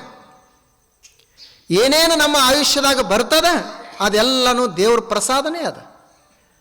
ಅವನಿಗೆ ಬಯಕ್ಕೆ ಹೋಗಬೇಡ. ಆದರೂ ಆಕೆ ಕಚ್ಚರ್ ಅಂತ ಹೇಳಿದ್ದಳಲ್ಲ, ಅವನ ಹೆಸರೇ ಮುಂದೆ ವಿನೋಬಾಚಾರಿ ಹೋಗಿ ವಿನೋಬಾ ಕಚ್ಚರ್ ಅಂತ ಎಲ್ಲರೂ ಕರೀಲಿಕ್ಕೆ ಶುರು ಮಾಡಿದರು. ಬರೆದಾರ ಅವರು ಭಕ್ತಿ ಮಾಲಾದಲ್ಲಿ. ನೋಡ್ರಿ ಅವ್ರು ಹೇಗಿರ್ತಾರೆ. ಆದ್ದರಿಂದ ಭಕ್ತ ಯಾರನ್ನೂ ಆತ ಶತ್ರು ಅಂತ ಭಾವಿಸುವುದನೇ ಇಲ್ಲ. ಅವನು ಶತ್ರುಗಳನ್ನು, ಮಿತ್ರರನ್ನು, ಎಲ್ಲರನ್ನ ಸಮಾನಾಗಿ ನೋಡ್ತಾನೆ. ಹಿಂದಕ್ಕೆ ಯುದ್ಧಗಳು ನಡೀತಿದ್ವಲ್ಲ, ಆ ಯುದ್ಧನೂ ಸಹಿತ ಅವರು ವೈರಿ ಅಂತ ಭಾವಿಸ್ತಿರ್ಲಿಲ್ಲ. ಈಗ ಕೋರ್ಟಕ್ಕೆ ಹೋದ್ರಂದ್ರೆ ನ್ಯಾಯಾಲಯ ಅಂತ ಕರೀತಾರೆ ಅದಕ್ಕೆ. ಕೋರ್ಟಿಗೆ ನ್ಯಾಯಾಲಯ. ಅವರು ನ್ಯಾಯಮೂರ್ತಿಗಳು ನ್ಯಾಯ ದಾನ ಮಾಡ್ತಾರಂತ ಹೇಳ್ತಾರೆ. ನಾವು ಕೋರ್ಟಿಗೆ ಹೋದ್ವಿ ಅಂದ್ರೆ ಏನಂತೀವಿ? ಜಗಳ ಅಂತೀವಿ. ಜಗಳ ಅಲ್ಲದು, ನ್ಯಾಯಾಲಯ ನ್ಯಾಯವನ್ನು ಕೊಡುವುದು. ಹಿಂದಕ್ಕೆ ಏನಿತ್ತು ಅಂದ್ರೆ ಯುದ್ಧಗಳು ನಡೀತಿದ್ವಲ್ಲ, ಈಗ ಕೋರ್ಟ್ದಾಗ ಮಾತಿನಿಂದ ವಾದ ಬಗೆಹರಿಲಿಲ್ಲ ಅಂದ್ರೆ ನೀವಿಬ್ಬರೂ ಹೋರಾಟ ಮಾಡ್ರಪ್ಪ, ನೀವಿಬ್ಬರೂ ಸೈನಿಕರು, ನೀವಿಬ್ಬರೂ ರಾಜರದರಿ, ಸೈನಿಕರು ಬೇಡ, ಮೊದಲು ನೀವಿಬ್ಬರೂ ಯುದ್ಧ ಮಾಡಿರಿ, ನಿಮ್ಮ ಇಬ್ಬರಲ್ಲಿ ಯಾರು ಗೆಲ್ತಾರ ಅವ ಇದ್ರ ರಾಜ ಅಂತ ತಿಳ್ಕೊಡ್ರಿ, ಯಾರು ಸೋಲ್ತಾರ ಒಪ್ಪಿಕೊಡ್ರಿ ಅಂತ ಹೇಳ್ತಿದ್ರು ಅವರು. ಮೊದಲು ಮಾತಿಲೇ ಮುಗೀತು ಅಂದ್ರೆ ಮುಗಿಸ್ತಿದ್ರು, ಮುಗಿಲಿಲ್ಲ ಅಂದ್ರೆ ನೀವಿಬ್ಬರು ಹೋರಾಟ ಮಾಡ್ರಿ. ಅದು ಹೋರಾಟ ಎಷ್ಟು ನ್ಯಾಯಯುತವಾಗಿ ನಡೀತಿತ್ತು ಅಂದ್ರೆ ಅದಕ್ಕೆ ಕ್ರಮಗಳಿದ್ದು, ಯುದ್ಧಕ್ಕನೇ ಕ್ರಮ. ಈಗಿನ ಹಂಗೆ ವೈರತ್ವ ಇರಲಿಲ್ಲ. ಅಲ್ಲಿ ಯುದ್ಧ ಮಾಡಿದ್ರೂ ಒಂದು ಕ್ರಮ ಇರ್ತಿತ್ತು. ಮಹಾಭಾರತದಲ್ಲಿ ಒಂದು ಪ್ರಸಂಗ ನಡೀತದೆ ನೋಡ್ರಿ, ಹೆಂಗಿರ್ತಾರೆ. ಕರ್ಣನಿಗೆ ಮತ್ತು ಅರ್ಜುನನಿಗೆ ಯುದ್ಧ ನಡೆದಿತ್ತು. ಭಾರಿ ಭಯಂಕರ ಯುದ್ಧ ನಡೆದಿತ್ತು. ಯಾರೂ ಸೋಲ್ತಾನೆ ಇರಲಿಲ್ಲ. ಇಬ್ಬರೂ ಅಷ್ಟೇ ಪರಾಕ್ರಮಿಗಳು. ಇನ್ನು ಭಾಳ ಹೊತ್ತು ತನ ನಡೆದಿತ್ತು ಯುದ್ಧ. ಆವಾಗ ಕರ್ಣ ಹಿಂಗೊಂದು ಬಾಣ ಬಿಡ್ತಿದ್ದಲ್ಲ, ಅವ ಹಿಂದೇನೊಂದು ಬಾಣದ ಇಟ್ಟಿದ್ದಲ್ಲ, ಆ ಬಾಣನ್ನು ಹೀಗೆ ತೆಗಿತಿದ್ದ. ಆ ಬಾಣಿನ ಜೊತೆಗೆ ಒಂದು ಹಾವು ಬಂತು. ಆ ಹಾವು ಬಂತು. ಇನ್ನು ಹಾವು ಬಾಣ ಬಿಡುವಿದ್ದ, ಹಾವು ಬಂತು. ಯಾರು ನೀ ಅಂತ ಕೇಳಿದ. ಅದು ಹಾವು ಹೇಳಿತು, ನಾನು ಅಶ್ವಪತಿ ಅಂತ. ಮತ್ತು ನನ್ನ ಬಾಣ ಮೇಲೆ ಅದಕ್ಕೆ ಕುಳಿತಿ ಅಂತ. ಏನಿಲ್ಲ, ನೀನು ಬಾಣ ಬಿಡು, ನೀನು ಹೋಗಿ ರಥದಾಗ, ಅರ್ಜುನನ ರಥದಾಗ ನನ್ನನ್ನು ಮುಟ್ಟಿಸು. ನಾನು ಅರ್ಜುನನನ್ನು ಕಚ್ಚುತ್ತೀನಿ, ಅವನು ಸಾಯ್ತಾನೆ. ನಂದು ಉದ್ದೇಶ ಅರ್ಜುನ ಕೊಲ್ಲಬೇಕಂತ ಐತಿ, ನಿಂದು ಉದ್ದೇಶ ಅರ್ಜುನ ಕೊಲ್ಲಬೇಕಂತ ಐತಿ ಅಂತದು ಹಾವು ಹೇಳಿತು. ಅವಾಗ ಅವ ಕರ್ಣಂದ, ನೀ ಯಾಕೆ ಅರ್ಜುನ ಕೊಲ್ಲಬೇಕಂತ ಮಾಡಿದಿ ಅಂತಂದ. ಏನಿಲ್ಲ, ಅವ್ರೇನು ಅರಣ್ಯದಾಗಿದ್ರಲ್ಲ, ಅವಾಗ ನಮ್ಮ ತಾಯಿ ಹಾವು ಸರ್ಪ ಅವ್ರ ಸಮೀಪ ಬಂದಾಗ ಅರ್ಜುನ ಅದ್ರ ಬಾಲ್ ಹಿಡಿದು ದೂರ ಎಸೆದ. ಅದು ಬೆಂಕಿಯಾಗ ಹೋಗಿ ಬಿತ್ತು. ಬೆಂಕಿಯಾಗ ಬೀಳೋಕ್ಕಿಂತ ಮುಂಚೆನೇ ನನಗೆ ಅದು ಜನ್ಮ ಕೊಟ್ಟು ಬೆಂಕಿಯಾಗ ಬಿಟ್ಟು ಸುತ್ತಕೊಂಡು ಸತ್ತಿತು. ಅಂದೇ ನಾನು ನಿರ್ಣಯ ಮಾಡಿದೆ, ನಮ್ಮ ತಾಯಿಯನ್ನು ಕೊಂದಂಥ ಅರ್ಜುನನನ್ನು ನಾನು ಕೊಲ್ಲಬೇಕು ಅಂತ ನಿರ್ಣಯ ಮಾಡಿದೆ. ಮತ್ತು ಅದಕ್ಕೆ ಭೂಮಂಡಲದ ಮೇಲೆ ಎಲ್ಲ ಕಡೆ ತಿರುಗಾಡಿ ವಿಷವನ್ನು ಸಂಗ್ರಹ ಮಾಡಿದೆ. ಈಗ ನಾನು ಭಾರೀ ವಿಷ ಸಂಗ್ರಹ ಮಾಡೇನಿ. ನೀನು ಬರೇ ರಥಕ್ಕೆ ಮುಟ್ಟಿಸೋ ಅಷ್ಟೇ ಕೆಲಸ ಮಾಡು. ನಿನ್ನ ಕೆಲಸ ಈಡೇರಿದಂಗೆ ತಿಳ್ಕೊ. ನೀನೇನು ಅವನ ಜೋಡಿ ಯುದ್ಧ ಮಾಡಬೇಕಾಗಿಲ್ಲ. ಬರೇ ನಾನು ಹೋಗಿ ನೀನು ಬಾಣ ಬಿಡು, ಅಲ್ಲಿ ರಥಕ್ಕೆ ಹೋಗಿ ನಾನು ಮುಟ್ಟಬೇಕು. ಆವಾಗ ಅವನು ಕರ್ಣ ಹೇಳಿದ, ನನಗದು ಆಗೋದಿಲ್ಲ. ನಾನು ಇನ್ನೊಬ್ಬರ ಸಹಾಯ ತೊಗೊಂಡು ಯುದ್ಧ ಮಾಡೋದಿಲ್ಲ. ನಾವೊಂದು ವೇಳೆ ನಿನ್ನ ಸಹಾಯ ತೊಗೊಂಡು ಅವನನ್ನು ಹೊಡೆದೆ ಅಂದರೆ ಇತಿಹಾಸದಾಗ ನನ್ನ ಶೌರ್ಯಕ್ಕೇನು ಬೆಲೆ ಅದ? ನನ್ನ ಯುದ್ಧ ಅರ್ಜುನನ ಜೋಡಿ ಅದ. ಅವನ ಜೋಡಿ ನೇರ ಯುದ್ಧ ಅದ, ಹೋರಾಟ ಅದ. ಭಲೆ ನಾನು ಸೋಲಬಹುದು, ಆದರೆ ನಾನು ಮೋಸ ಮಾಡೋದಿಲ್ಲ. ನಾನು ಸಾಯಬಹುದು, ಆದರೆ ಮೋಸ ಮಾಡೋಕ್ಕಾಗೋದಿಲ್ಲ ನನಗೆ. ಅವನು ನೋಡ್ರಿ ಎಂಥ ಭಾಳ ನಿಷ್ಠುರವಾದಿ ಇದ್ದ. ಅವರ ತಾಯಿ ಕುಂತಿ ಅವನಿಗೆ ಹೇಳಿದ್ದಳು ಮೊದಲ, ನೋಡು ಕರ್ಣ, ಅರ್ಜುನನು ನೀನು ನನ್ನ ಮಗನೇ, ಅರ್ಜುನನು ನನ್ನ ಮಗನೇ. ನೀನು ಅರ್ಜುನನ ಜೋಡಿ ಯುದ್ಧ ಮಾಡಬೇಡ. ಪಾಂಡವರೆಲ್ಲರೂ ನಾವೆಲ್ಲರೂ ಒಂದೇ, ಪಂಚ ಪಾಂಡವರಲ್ಲ, ನೀನು ಒಬ್ಬ ನನ್ನ ಮಗನೇ. ಅವನು ಮೊದಲು ಹುಟ್ಟಿದ್ದ, ಸೂರ್ಯಪುತ್ರ ಆತ. ಆಕೆ ಆತನನ್ನು ಹಾಗೆ ಬಿಟ್ಟು ಬಿಟ್ಟಿದ್ದಳು. ಮುಂದೆ ಆತ ದುರ್ಯೋಧನ ಜೊತೆನೇ ಬೆಳೆದ. ಮತ್ತು ದುರ್ಯೋಧನ ಅವನಿಗೊಂದು ರಾಜ್ಯವನ್ನು ಕೊಟ್ಟ. ಅವ ಕರ್ಣ ಹೇಳ್ತಾನೆ, ಕುಂತಿಗೆ ಹೇಳ್ತಾನೆ, ನಾನು ನಿನ್ನ ಮಗ ಇರಬಹುದು, ಆದರೆ ನನ್ನನ್ನು ಈಗ ದುರ್ಯೋಧನ ಬೆಳೆಸಿದಾನೆ. ನಾನು ಅವನಿಗೆ ಮೋಸ ಮಾಡುವುದಿಲ್ಲ. ಮತ್ತು ನಿನಗೊಂದು ಮಾತು ಕೊಡ್ತೀನಿ, ನೀನು ಈಗೇನು ನನ್ನ ತಾಯಿ ಅಂತ ಹೇಳ್ತಾ ಇದೆಯಲ್ಲ, ನಿನ್ನ ಮಕ್ಕಳ ಮೇಲೆ ನಿನಗೆ ಭಾಳ ಕಾಳಜಿ ಅದಲ್ಲ. ನಾನು ಭೀಮನ ಜೋಡಿ ಯುದ್ಧ ಮಾಡೋದಿಲ್ಲ, ಧರ್ಮರಾಯನ ಜೋಡಿನೂ ಯುದ್ಧ ಮಾಡೋದಿಲ್ಲ, ನಕುಲ ಸಹದೇವ ಎದುರಿಗೆ ಬಂದರೂ ನಾನು ಹೊಡೆಯುವುದಿಲ್ಲ. ಅರ್ಜುನ ಜೋಡಿ ಒಬ್ಬನ ಜೋಡಿ ಯುದ್ಧ ಮಾಡ್ತೀನಿ. ಮತ್ತು ಒಂದು ವೇಳೆ ನಾನು ಗೆದ್ದೆ ಅಂದರೆ, ಅರ್ಜುನ ಸೋತು ನಾನು ಗೆದ್ದೆ ಅಂದರೆ, ನಾನು ಎಲ್ಲರಿಗೆ ಹೇಳ್ತೀನಿ, ನಾನು ಸಹಿತ ಕುಂತಿ ಮಗ, ನಾವು ಪಾಂಡವರು 5 ಜನ ಉಳಿದೀವಂತ ನಾನೇ ಹೇಳ್ತೀನಿ. ಒಂದು ವೇಳೆ ನಾ ಸೋತು ಅರ್ಜುನ ಉಳ್ದ ಅಂದರೆ, ನಿನ್ನ ಮಕ್ಕಳಂತೂ 5 ಜನ ಉಳಿದಿರ್ತಾರೆ, ಯಾಕೆ ಚಿಂತೆ ಮಾಡ್ತಿ? ಆದರೆ ನಾ ಮಾತ್ರ ಯುದ್ಧ ಮಾಡವನೇ.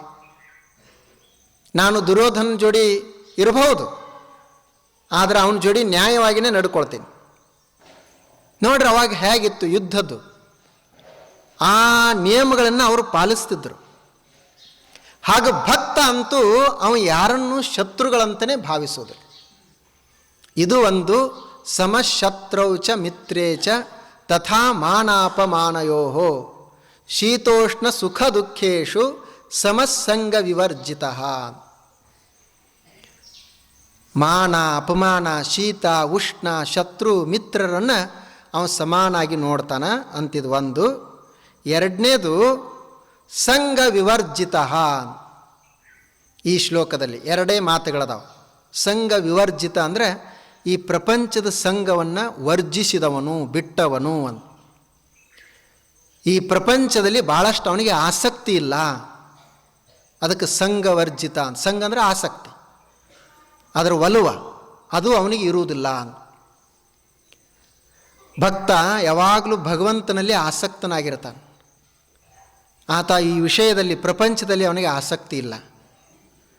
ನಂಬುದು ಹೇಗಿರ್ತದೆ ಭಕ್ತಿ, ಸ್ವಲ್ಪ ಸ್ವಲ್ಪ ದೇವ್ರ ಮೇಲೆ ಆಸಕ್ತಿ ಇರ್ತದೆ, ಮುಕ್ಕಾಲು ಭಾಗ ನಮ್ಮದು ಪ್ರಪಂಚದ ಕಡೆ ಆಸಕ್ತಿ ಇರ್ತದೆ, ಪ್ರಪಂಚದ ಸಂಘ ಇರ್ತದೆ. ಅವಾಗೊಮ್ಮೆ ಇವಾಗೊಮ್ಮೆ ಅಷ್ಟೇ ನಾವು ಭಕ್ತಿ ಮಾಡುವವರು. ಆದರೆ ಭಕ್ತ ಹಂಗಲ್ಲ, ಆತ ನಿರಂತರವಾಗಿ. ಒಬ್ಬ ಅತ್ತಿ ಕಾಶಿಗೆ ಹೊರಟಿದ್ದಳು. ಎಲ್ಲರೂ ಹೋಗ್ತಾರಂತ ಆಕಿನೂ ಕಾಶಿಗೆ ವಿಶ್ವನಾಥನ ದರ್ಶನಕ್ಕೆ ಹೊರಟಿದ್ದಳು. ಎಲ್ಲ ತಯಾರು ಮಾಡಿಕೊಂಡು, ಆಗಿನ ಕಾಲ ಗಂಟದು ಕಟ್ಕೊಂಡು ಇನ್ನು ಹೋದ್ರೆ ಮೊಬೈಲ್ ಇಲ್ಲ, ಎಲ್ಲಿ ತನಕ ಹೋಗ್ಯದಂತ ಹೇಳಕ್ಕೆ ಬರೋದಿಲ್ಲಲ್ಲ. ತಯಾರಾಗಿ ಸೊಸಿಗೆ ಹೇಳಿದಳು, ನೋಡುವ ನಿಮ್ಮ ಮನೆ ಚಲೋ ತಂಗಿ ನೋಡ್ಕೊ, ನಾನು ಕಾಶಿಗೆ ಹೋಗಿ ಬರ್ತೀನಿ ಅಂತ ಹೇಳಿ ಹೊರಟು ಬಾಗಿಲ್ತನ ಹೋದಳು. ಮತ್ತು ಬಂದು ಹೊಳ್ಳಿ ಸೊಸಿಗೆ ಹೇಳಿದಳು, ಹಿಂದೆ ಕಟ್ಟಿಗೆ ಕುಳ್ಳಾದವ, ಮಳೆಯದು ಬರ್ತದ, ಅವಾಗ ಹತ್ರ ಜೋಪಾಸನ ನೋಡ್ಕೊತಿರು, ತೆಗೆದು ಬಿಡುತ್ತ ಬಾ ಅಂತ. ಆಯ್ತು ರೀ ಅತ್ತಿ ನೀವು ಹೋಗ್ರಿ ಅಂತಂದಳು. ಆ ಬಳಿಕ ಮತ್ತೊಂದಿಷ್ಟು ಅಂಗಳದಾಗ ಹೋಗಿದ್ದಳು, ಮತ್ತು ಹೊಳೆ ಬಂದಳು. ಹೊಳ್ಳಿ ಬಂದು ಹಿತ್ತಲ್ದಾಗ ಮೊನ್ನೆ ಮಲ್ಲಿಗೆ ಗಿಡ ಅದು ಹಚ್ಚೇನಿ, ಒಣಗಿನಿಗ್ಯಾವ, ನೀರದು ಹಾಕುತ್ತ ಬಾ ಅಂತಂದಳು. ಆಯ್ತು ರೀ ಹಾಕ್ತೀನಿ, ಕಾಳಜಿ ಮಾಡಬೇಡ್ರಿ ಹೋಗ್ರಿ ಅಂದರು. ಮತ್ತೊಂದಿಷ್ಟು ಮುಂದೆ ಹೋದಳು, ಮತ್ತು ಆಕಿಗೆ ನೆನಪಾಯಿತು, ಹೊಳ್ಳಿ ಬಂದಳು. ಸೊಸಿಗೆ ಕೇಳಿದಳು, ನಾಯಿ ಎಲ್ಲಿ ಹೋಗೈತಿ ಕಾಣವಲ್ದಲ್ಲ ಅಂದಳು. ನಾಯಿ ಎಲ್ರಿ ಅದಕ್ಕೆ ದಿವಸ ರೊಟ್ಟಿ ಹಾಕುತ್ತ ಬಾ, ದಿವ್ಸ ತುಂಬ ಎಲ್ಲಿ ಹಾಕಿ ತಿರ್ಗಾವಲ್ದ, ರಾತ್ರಿ ಮನೆ ಕಾಯ್ತದ, ಅದಕ್ಕೆ ರೊಟ್ಟಿ ಹಾಕೋದು ಮರ್ತಿ ಅಂತ ಮತ್ತೆ ಬಂದು ಹೇಳಿದಳು. ಆಕೆಗೆ ಸೊಸಿಗೆ ಸಿಟ್ಟು ಬಂತು. ಅತ್ತೆಯವ್ರ ಇನ್ನು ನೀವು ಇಷ್ಟೆಲ್ಲ ಕಾಳಜಿ ಇಟ್ಕೊಂಡು ಕಾಶಿಗೆ ಹೋಗೋದಾಗೋದಿಲ್ಲ, ಅಲ್ಲಿ ನೀವು ಕಾಶಿಗೆ ಹೋದ್ರು ಅಲ್ಲಿ ನಿಮ್ಮ ತಲೆಯಾಗ ಮನಿನೇ ಇರ್ತದೆ, ವಿಶ್ವನಾಥ್ ಏನು ತುಂಬುವುದಿಲ್ಲ, ಬಿಟ್ರೆ ಚಲೋ ಅಂತ ಆಕೆ ಹೇಳಿ.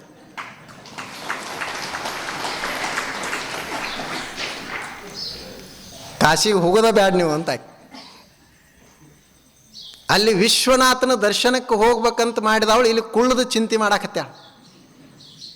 ವಿಶ್ವನಾಥನ ದರ್ಶನ ಮಾಡ್ಬೇಕಂತ ಮಾಡವಳು ಮನ್ಯಾಗ ಒಂದು ಸಾಕಿದ ನಾಯಿಯ ಚಿಂತೆ. ಸಂಘ ಹೆಂಗಿರ್ತದೆ ನಮ್ಮದು, ಇದು ನಮ್ಮದೊಂದು ಥರ ಭಕ್ತಿ ಇರ್ತದೆ, ಇರಲಿ ಅಷ್ಟರೇ ನಾವು ಮಾಡ್ತೀವಲ್ಲ. ಆದರೆ ಭಕ್ತ ಸಂಘವರ್ಜಿತ, ಸಂಘವರ್ಜಿತ, ಆತನಿಗೆ ಇದು ಸಂಘನೇ ಇರುವುದಿಲ್ಲ ಅಂತ. ಇಷ್ಟು ಇದು 18ನೇ ಶ್ಲೋಕ. ಇನ್ನು 19ನೇ ಶ್ಲೋಕದಲ್ಲಿ, 19ನೇ ಶ್ಲೋಕದಲ್ಲಿ ಏನು? ತುಲ್ಯನಿಂದ ಸ್ತುತಿರ್ ಮೌನಿ ಸಂತುಷ್ಟೋ ಏನ ಕೇನಚಿತ್ ಅನಿಕೇತ ಸ್ಥಿರಮತಿ ಭಕ್ತಿಮಾನ್ ಮೇ ಪ್ರಿಯೋ ನರಹ. ಇದು ಒಂದು 19ನೇ ಶ್ಲೋಕ. ಇದರದ ಅರ್ಥ ಏನು ಅಂದರೆ, ತುಲ್ಯನಿಂದ ಸ್ತುತಿ, ಸ್ತುತಿ ಮತ್ತು ನಿಂದೆ ಇವು ಎರಡನ್ನು ಸಮಾನವಾಗಿ ಇಟ್ಕೊಂಡಿರ್ತಾನೆ. ಅವು ಎರಡನ್ನು ಸಮಾನ. ತುಲ್ಯ ಅಂದರೆ ಸಮಾನ. ತುಲ್ಯ ನಿಂದಾ ಸ್ತುತಿ, ನಿಂದೆಗೂ ಬಹಳ ತಲೆ ಕೆಡಿಸ್ಕೊಳ್ಳೋದಿಲ್ಲ, ಸ್ತುತಿಗೂ ಅಷ್ಟೆ. ಇವು ಎರಡೂ ಹಾಗೆ ಇರುವೆ. ಇವು ನಿಂದ ಮಾಡೋರು ಇರುವವರೇ, ಸ್ತುತಿ ಮಾಡುವವರು ಇರುವವರೇ. ನಾವು ಅವುಗಳನ್ನೇ ಬಹಳಷ್ಟು ಲಕ್ಷ ಕೊಟ್ಕೊಂತ ಹೋದಿವಿ ಅಂದರೆ ಆಗಂಗಿಲ್ಲ. ಅದಕ್ಕೆ ಅವ್ರು ಕಬೀರದಾಸರು ಹೇಳಿದರು, ನೀ ನಿಂದ ಮಾಡುವವ್ರನ್ನ ಒಟ್ಟೆ ದೂರ ಇಡಕ್ಕೆ ಹೋಗಬೇಡ, ನಿಂದ ಮಾಡುವವರಿಗೆ ಒಂದು ಮನೆ ಕಟ್ಟಿಸಿ ನಿನ್ನ ಮನೆ ಮುಂದೆ ಇಡು. ಮತ್ತು ಅವರು ಏನು ಮಾಡ್ತಾರೋ ಅಂದರೆ ನೀರ ಸಾಬೂನು ಇಲ್ದನೆ ನಿನ್ನ ಸ್ವಚ್ಛ ಮಾಡ್ತಾರೆ. ಈ ಉಳಿದಕ್ಕೆ ಸ್ವಚ್ಛ ಮಾಡಬೇಕಾದ್ರೆ ನೀರು ಬೇಕಾಗ್ತದೆ, ಸಾಬೂನು ಬೇಕಾಗ್ತದೆ. ನಿಂದ ಮಾಡೋರನ್ನ ಒಬ್ಬರನ್ನ ಇಟ್ಕೊಂಡು ಬಿಡು ಸ್ವಚ್ಛ ಅಂತ ಇವರು. ಇನ್ನೊಬ್ಬರು ಸಂತರು ಹೇಳ್ತಾರೆ, ನಿಂದ ಮಾಡೋರ ಹೆಸರನ್ನು ನಿನ್ನ ಮಗನಿಗಿಡು, ಅವನ ಹೆಸರು ತೊಗೊಂಡಾಗ ಒಮ್ಮೆ ಅವನು ನೆನಪಾಗಬೇಕು. ಅಷ್ಟವರಿಗೆ ಮಹತ್ವ ಅದು. ಅದಕ್ಕೆ ಸ್ವಾಭಾವಿಕ ಅದು. ನಾವೇ ಈಗ ನೋಡ್ರಿ, ಸೂರ್ಯ ಒಂದು ದಿವಸ ಬಿಸಿಲು ಹೆಚ್ಚಾಯ್ತಂದ್ರೆ ಸೂರ್ಯನೇ ಬೈತೀವಿ. ಏನು ಇಷ್ಟು ಬಿಸಿಲು ಇರೋದನ್ನು? ಸ್ವಾಭಾವಿಕ ಅದು. ಮಳೆ ಇಲ್ಲ ಅಂತ ಒಂದು ವಾರದ ಹಿಂದೆ ಅಂತಿರ್ತೀವಿ. ಮಳೆ ಬಿತ್ತು ಅಂದ್ರೆ ನಮ್ಮ ತೊಗರಿ ಎಲ್ಲ ಹೊಂಟುವು ಅಂತೀವಿ. ಏನು ಇವನಿಗೆ ವರುಣ ದೇವನಿಗೆ ಇಷ್ಟು ತಿಳಿಯಂಗಿಲ್ಲ ಏನು ಅಂತೀವಿ. ಈ ನಾವು ಏನು ಮಾಪು ಮಾಡಿ ಮಳೆ ಆಗ್ಬೇಕೇನು? ಯಾರು ಹೊಲದಾಗ ಎಷ್ಟು ಆಗ್ಬೇಕು, ಯಾರು ತೊಗರಿ ಬಿತ್ತ್ಯಾರ ಅವ್ರಿಗೆ ಅಷ್ಟು ಮಳೆ, ಕಬ್ಬು ಯಾರು ಹಾಕ್ಯಾರ ಅವ್ರಿಗೆ ಅಷ್ಟು ಮಳೆ, ಹಿಂಗೇನ್ರಿ ಅವ ಲೆಕ್ಕ ಮಾಡಿ ಹಾಕ್ಬೇಕಾ? ಎಲ್ಲ ಕಡೆ ಮಳೆ ಆಗಂಗೆ ಆಗ್ತದೆ. ಯಾರು ತೊಗರಿ ಬಿತ್ತದವ್ರಿಗೆ ಒಂದು ಸ್ವಲ್ಪ ತ್ರಾಸ ಆಗ್ತದೆ, ಕಬ್ಬು ಬಿದ್ದವ್ರಿಗೆ ಒಂದು ಸ್ವಲ್ಪ ಆರಾಮಾಗ್ತದೆ. ಅವ ಏನು ಮಾಡ್ಬೇಕು ಪಾಪ? ಆದರೆ ನಮ್ಮದು ಸ್ವಭಾವ ಇರುವುದರಿಂದ ನಾವು ಬೈತೀವಲ್ಲ, ಹಾಗೆ ನಾವು ಕೆಲಸ ಮಾಡುವಾಗ ಯಾರಿಗೋ ಒಂದಿಷ್ಟು ನೋವು ಆಗ್ತದೆ, ಒಂದಿಷ್ಟು ಚಲೋ ಅನ್ನಿಸ್ತದ, ನಾವು ಅದ್ರ ಬಗ್ಗೆ ಬಹಳ ತಲೆ ಕೆಡಿಸ್ಕೊಳ್ಬಾರ್ದು, ನಂಬುದು ನಾವು ಮಾಡ್ತಾ ಇರಬೇಕು. ಭಕ್ತ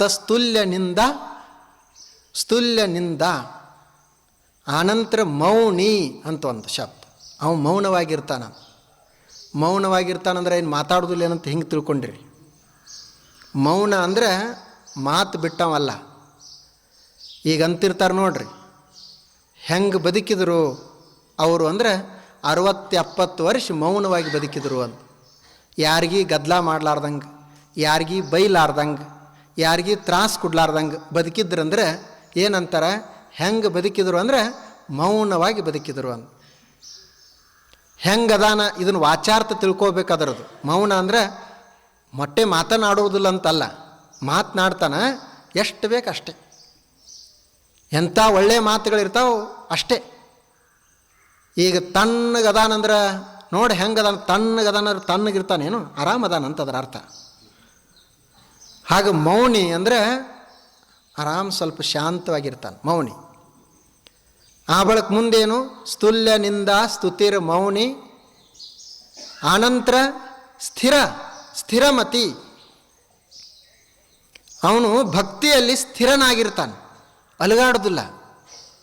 ಆ ಬಳಿಕ ಮುಂದಿಂದೇನು ಒಂದು ಲಕ್ಷಣ? ಸಂತುಷ್ಟ. ಈಗಾಗಲೇ 4-5 ಸಲ ಹೇಳಿದ್ದಾರೆ ಅದನ್ನು. ಏನು ಇರ್ತದೆ ಅದರಲ್ಲಿ ಸಂತುಷ್ಟ. ಕೇನಚಿತ ಸಂತುಷ್ಟ. ಏನಿರ್ತದೆ ಅದರಲ್ಲಿ ಸಂತುಷ್ಟ. ಕೇನಚಿತ ಸಂತುಷ್ಟ. ನೋಡ್ರಿ ಎಷ್ಟು ಚಂದದ. ಆತ ಏನಿರ್ತದೆ ಅದರಲ್ಲಿನೇ ಸಂತುಷ್ಟನಾಗಿ ಇರ್ತಾನೆ. ಒಬ್ಬರು ಸಾಧುಗಳಿದ್ದರು.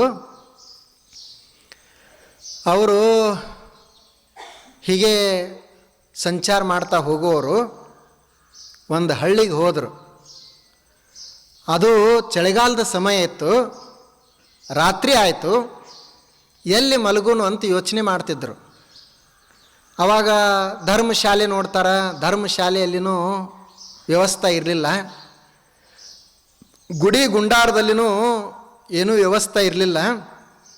ಇನ್ನು ಎಲ್ಲಿ ಮಲಗುವುದು ಅಂತ ತಿಳಿದು ಅಲ್ಲೇ ಒಬ್ಬ ಊರಾಗ ಕಂಬಾರಿದ್ದ. ಅವ ಅದು ಒಂದು ಕಬ್ಬಿನ ಕೆಲಸ ಮಾಡ್ಕೊಂತ ಒಲಿ ಹೊತ್ಸ್ಕೊಂತ ಕೂತಿದ್ದ.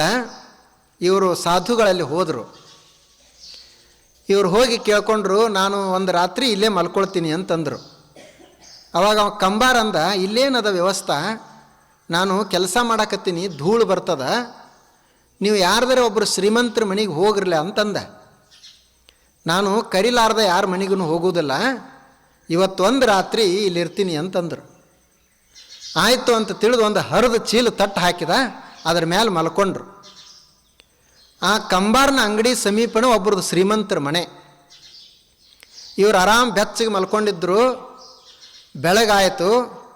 ಆವಾಗ ಶ್ರೀಮಂತರ ಮನೆಯೊಳಗೆ ಏನೋ ಒಬ್ಬ ಶ್ರೀಮಂತ ಮಲಗಿದ್ದಲ್ಲ, ಅವ ಸೇವಕರಿಗೆ ಕೇಳಿದ, ರಾತ್ ಕೈಸಿ ಬೀತಿ ಅಂತಂದ. ರಾತ್ರಿ ಹೆಂಗೆ ಕಳೀತು ಅಂತ ಕೇಳಿದ. ಅವ್ರ ಸೇವಕರು ಹಂಗೆ ಕೇಳ್ತಾನಂತ ಏನೂ ಉತ್ತರ ಕೊಡಲಿಲ್ಲ. ಇವು ಸಾಧು ಇದ್ದಲ್ಲ, ಅವನಿಗೆ ಕೇಳಿಸ್ತದ.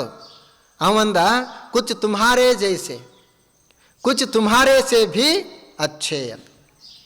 ಸ್ವಲ್ಪ ನಿನ್ನಂಗೆ ಕಳೀತು, ಇನ್ನು ಸ್ವಲ್ಪ ನಿನಕ್ಕಿಂತಲೂ ಚಲೋ ಅಂತ.